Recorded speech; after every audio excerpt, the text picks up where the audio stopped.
तो दोस्तों वेलकम एक बार फिर एक नई वीडियो में। हनोफर से लुटने के बाद कोडबूस में आ गया था वापस, और यहाँ से अभी जो नेक्स्ट हमारा सफ़र है वो मैंने अभी आगाज़ नहीं किया।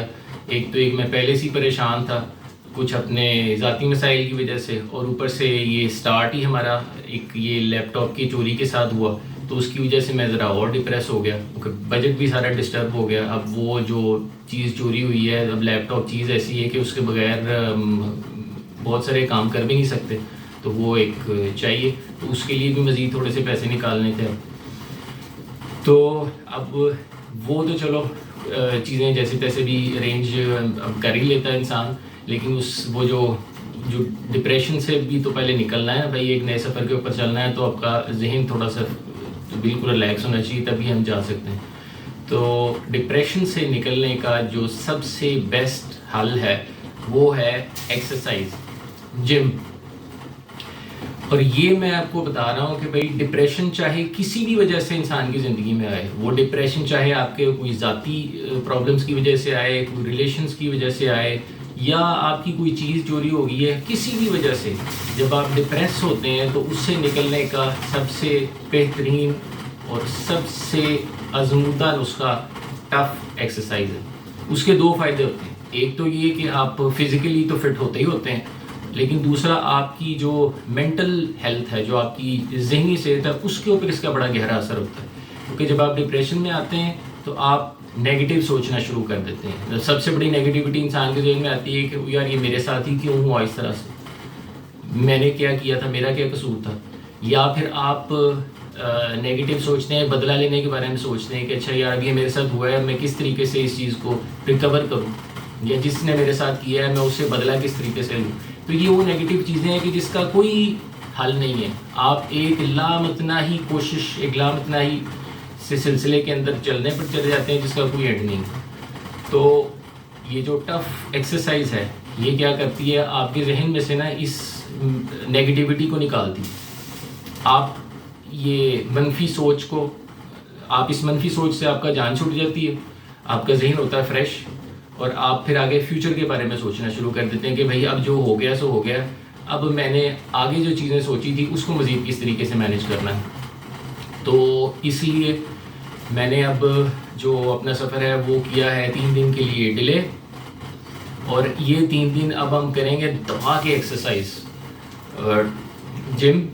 और उम्मीद है कि 3 दिन तक जो है ना, ये इस जिम के बाद, इस एक्सरसाइज के बाद ये ज़रा जहन फ्रेश हो जाएगा और मज़ीद सोचने के काबिल हो जाएगा।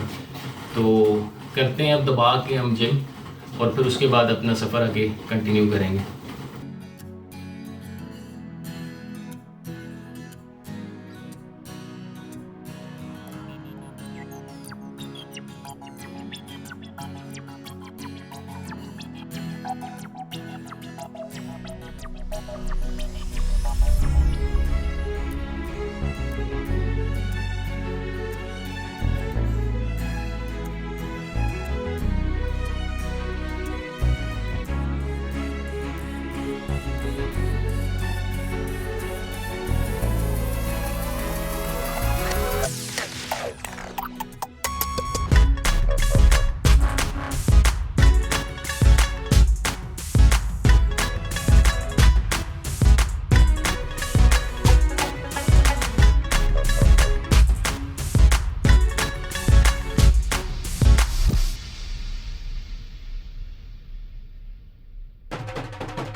निकल रहा हूँ। ये जैसे वीडियो में नज़र भी आ रहा होगा, जहाज़ में मैं आ गया हूँ। और ये तय भी हमने ऐसे ही किया था कि जर्मनी से स्पेन तक का सफ़र हम बाई एयर करेंगे। उसकी वजह भी मैंने बहुत सी भी वीडियोज़ में पहले से बताई थी। ज़मीनी रास्ता यूरोप का सारा एक जैसा ही है, तो वही चीज़ें बार बार देखते जाना वो बोरिंग हो जाएगा बहुत ज़्यादा। यहाँ जर्मनी से हम स्पेन तक की जो फ़्लाइट है ये वॉयलिंग एयरलाइन की, ये मुझे पड़ी है 200 यूरो के अंदर। फ़्लाइट थोड़ी सी महंगी है, तो उसकी वजह ये कि मैंने काफ़ी लेट बुकिंग करवाई थी। वैसे अगर हम इसकी बुकिंग कुछ अर्सा पहले करवा लें, काफ़ी टाइम पहले, तो ये बहुत सस्ती भी पड़ जाती है। यूरोप के अंदर जितने भी शहर हैं, एक शहर से दूसरे शहर जाना कोई इतना ज़्यादा महंगा नहीं, लेकिन इसका सीज़न के साथ भी ताल्लुक़ है और इसका टाइम के साथ भी ताल्लुक़ है। अब आजकल सीज़न भी है, गर्मियों के सीज़न में लोग सफ़र बहुत ज़्यादा करते हैं। हर शख्स निकला सफ़र के लिए, छुट्टियां मनाने के लिए, तो उसकी वजह से भी टिकटों की कीमतें थोड़ी सी ज़्यादा हैं। तो बहरहाल जो भी है, जैसा फाइनली जर्मनी से हम निकल रहे हैं स्पेन की तरफ, और ये फ़्लाइट हमारी होने वाली है 2 घंटा 45 मिनट की। उम्मीद है कि खैर खैरियत से हम बार्सिलोना पहुँचें और बार्सिलोना को जाकर थोड़ा सा एक्सप्लोर करेंगे और फिर वहाँ से अपना सफ़र मज़ीद कंटिन्यू करेंगे।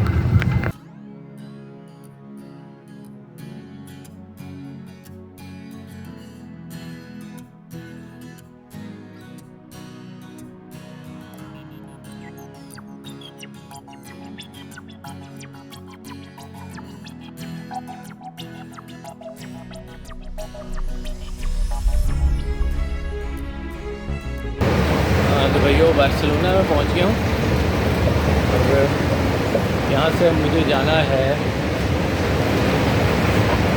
बार्सिलोना के मेन रेलवे स्टेशन के ऊपर। एयरपोर्ट से मेट्रो ट्रेन जाती है डायरेक्ट रेलवे स्टेशन तक, तो वो मेट्रो ट्रेन मैंने पकड़ ली है। और अब एक चेंज आया था रास्ते में, बहुत ही गहरी है यार इनकी मेट्रो, मेरा ख्याल है। ओहो,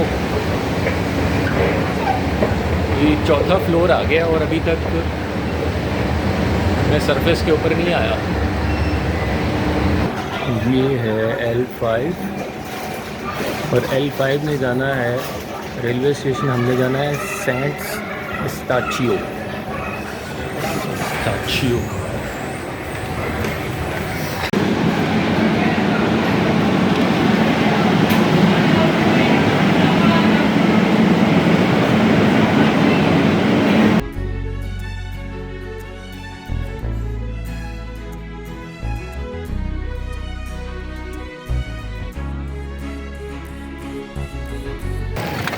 दोस्तों बार्सिलोना के मेन रेलवे स्टेशन पर मैं पहुंच गया हूँ।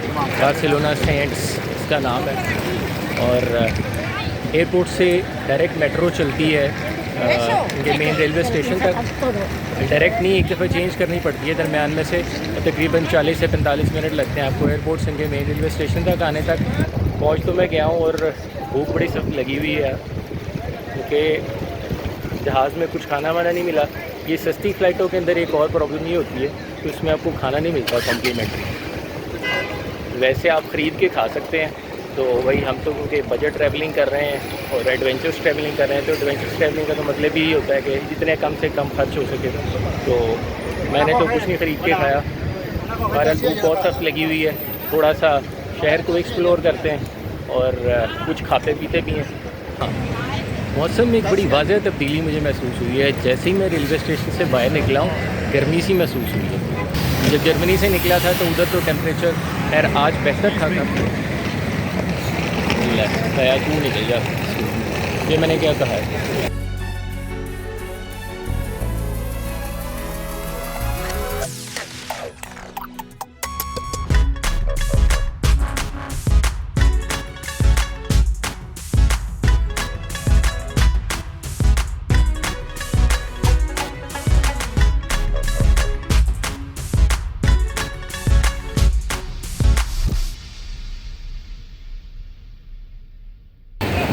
हाँ तो दोस्तों, मैं इस वक्त मौजूद हूँ मशहूर ज़माना ला राम्बला स्ट्रीट। तो बार्सिलोना की एक बहुत मशहूर स्ट्रीट है, पूरी दुनिया में बड़ी मशहूर है। अब इसकी एग्जैक्ट वजह मशहूर होने की शायद कोई ख़ास तारीख़ी वजह है जिसका मुझे इल्म नहीं है। बहरहाल एक वॉकिंग स्ट्रीट है, और अगर आप बार्सिलोना आएँ तो उसकी बहुत सारी अट्रैक्शंस, जिनमें से बीचेस हैं यहाँ के बहुत मशहूर, यहाँ के चर्चेस, और सबसे मशहूर ये ला रंबला स्ट्रीट जिसमें इस वक्त हम फिर रहे हैं। बार्सिलोना की तारीख बहुत पुरानी है। इसको सबसे पहले विजिगॉथ्स, एक कोई कबीला है या कोई कौम है जिसने फतह किया 5वीं सदी बिफोर जीसस, बिफोर क्रिस्टस 5 BC में, और 8वीं सदी में 8th सेंचुरी में इसे बनु उमैया ने फतह किया कि बगदाद से जब उनको बनु अब्बास से शिकस्त हुई तो वो भागते हुए आए स्पेन वाली साइड पर, और किंग अब्दुर्रहमान जिसने आके फिर अंदलूसिया जो इस पूरे इलाके को कहा जाता था, तो बनु उमैया ने 8वीं सदी में आके इस इलाके को फतह किया। तो उसकी ज़्यादा डिटेल से तारीख वो मैं अगले किसी व्लॉग में बताऊंगा। आज फ़िलहाल हम सिर्फ बार्सिलोना की बात करेंगे। बार्सिलोना शहर में सबसे ज़्यादा तब्दीली आई 92 के ओलंपिक्स के बाद, कि जब यहाँ का इंफ्रास्ट्रक्चर, यहाँ की सड़कें और यहाँ के बीचेस के अंदर बहुत ज़्यादा तोसी की गई। तो उसके बाद ये एक तरह से इंटरनेशनल सिटी बन गया पूरी दुनिया के लिए भी और यूरोप के लिए भी। 1990 से 2004 के दरमियान होटल्स की तादाद तकरीबन डबल हो गई थी, और उसके बाद फिर एक 12th मोस्ट पॉपुलर सिटी बन गया। मौसम की अगर यहाँ की बात करूँ तो मौसम यहाँ का कदरे गर्म रहता है बाकी यूरोप के मुकाबले में। गर्मियाँ यानी कि जैसे आजकल के दिन हैं जुलाई, अगस्त, सितंबर, यहाँ पर एवरेज टेम्परेचर जो है वो 30 डिग्री से ज़्यादा ही रहता है। यहाँ की 60% पॉपुलेशन वो है जो स्पेन की रहने वाली है, और 20% तो पॉपुलेशन है वो लोग हैं जो कि स्पेन से बाहर से आए हुए हैं। उनमें से बहुत बड़ी तादाद इटली और फ्रांस के लोगों की है। एक और दिलचस्प बात ये है कि पाकिस्तानियों की भी एक बहुत बड़ी तादाद स्पेन में रहती है, बार्सिलोना में। 20,000 पाकिस्तानी सिर्फ बार्सिलोना में रहते हैं। ये देखो यार, ये कोई फेस्टिवल हो रहा है।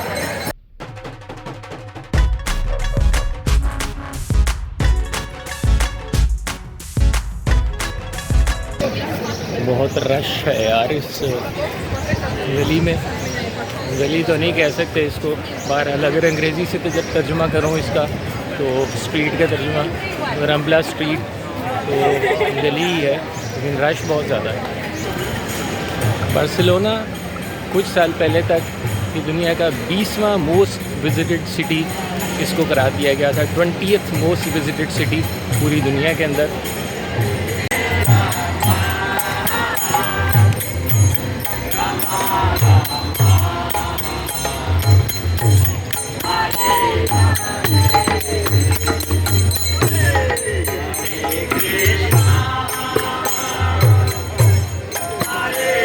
बार्सिलोना अपने बीचेस की वजह से भी बहुत ज़्यादा मशहूर है,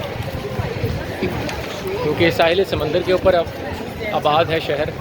तो इसके जो साहिल हैं, जो इसके बीचेस हैं, वो भी काफ़ी ज़्यादा मशहूर हैं। उनको ख़ास तौर पे डेवलप किया गया 1992 के ओलंपिक्स के बाद। गवर्नमेंट ने प्लान बनाया कि अपना इंफ्रास्ट्रक्चर बेहतर किया जाए सड़कों का, ताकि दुनिया से टूरिस्ट ज़्यादा से ज़्यादा इनकी तरफ अट्रैक्ट हो। तो उस ओलंपिक्स के बाद बहुत ज़्यादा इंफ्रास्ट्रक्चर में तोसी की गई, ख़ास तौर पे जो इनके बीचेज़ हैं उसके ऊपर बहुत ज़्यादा तवज्जो दी गवर्नमेंट ने, और उसका नतीजा ये हुआ कि ये एक वक्त में आके दुनिया का 20th most visited city, most जो फेवरेट डेस्टिनेशन भी बन गया दुनिया की। तो इस तरह की बड़ी गेम्स का एक बहुत बड़ा फ़ायदा हर शहर को ये होता है कि वहाँ का इंफ्रास्ट्रक्चर बड़ा तेज़ी से डेवलप हो जाता है। जिस तरह से ये ओलंपिक्स 92 की उसकी वजह से बार्सिलोना डेवलप हुआ। अभी रिसेंटली एक और इस तरह की हमने डेवलपमेंट देखी थी कतर में। कतर के अंदर फुटबॉल का वर्ल्ड कप हुआ, और उस वर्ल्ड कप की वजह से वहाँ की गवर्नमेंट ने बेतहाशा इन्वेस्ट किया अपने इंफ्रास्ट्रक्चर के ऊपर, और पूरी दुनिया से लोगों को अट्रैक्ट किया। कभी हमारे मुल्क में आओ विज़िट करने के लिए। बार्सिलोना की जो ट्रांसपोर्टेशन है वो भी बहुत ज़बरदस्त है। मेट्रो ट्रेन्स जो अंडरग्राउंड है उनका एक जाल है। अभी एयरपोर्ट से यहाँ सेंटर तक आते हुए एक एयरपोर्ट मेट्रो ली थी मैंने, और वहाँ से फिर यहाँ रमला स्ट्रीट आने के लिए लाइन 3 यूज़ करके मैं यहाँ पहुँचा था। सो अभी L3, 5 और L1 3 लाइनें तो मैंने देखी हैं, और बहुत ज़्यादा वक्त अब बार्सिलोना में मैं गुजार नहीं सकता। वो इसलिए कि मेरा प्लान है अब बार्सिलोना से कुर्तबा की तरफ जाने का, और बार्सिलोना से कुर्तबा हम जाएंगे by train. High speed train है, रेलवे नेटवर्क भी बहुत अच्छा है स्पेन का।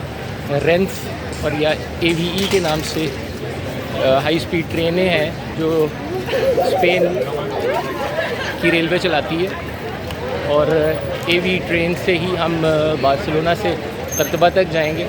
इस ट्रेन की मैक्सिमम स्पीड है 310 km/h, और वक्त भी हमारे पास बस अब थोड़ा ही है। तो यहाँ से अब हम चलते हैं वापस सेंट्स रेलवे स्टेशन।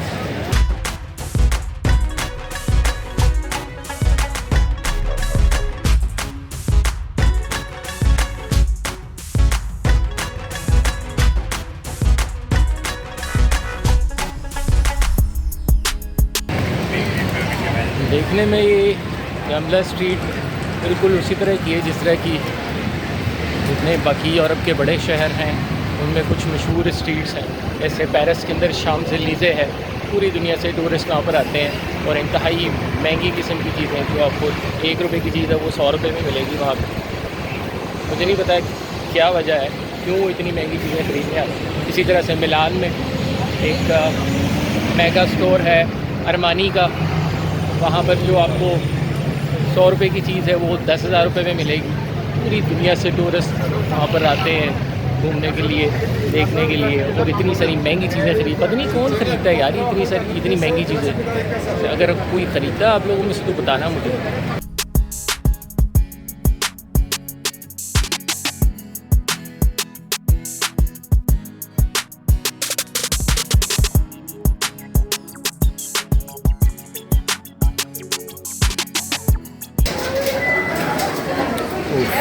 ये इतना रश मेट्रो ट्रेन की टिकट लेने के लिए है।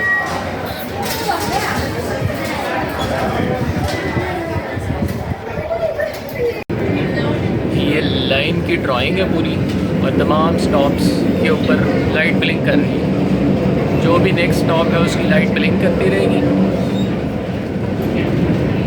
और जैसे ही वो ब्लिंक करना बंद हो जाएगी इसका मतलब आप उस स्टॉप पे पहुंच गए और वहाँ उतर जाएं। यहाँ से आपको अंदाज़ा हो जाएगा कि आप किस वक्त किस जगह के ऊपर खड़े हैं।